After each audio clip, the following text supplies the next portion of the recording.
చందమామ అందిన రోజు, బృందావని నవ్విన రోజు, తొలి వలపులు చిలికిన రోజు, కులదైవం పలికిన రోజు.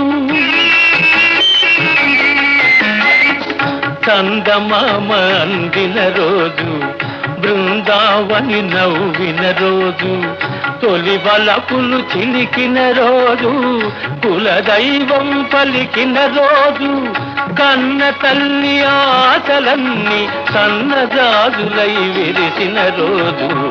భలే మంచి రోజు, పసందైన రోజు, వసంతాలు పూచే నేటి రోజు. వసంతాలు పూచే నేటి రోజు.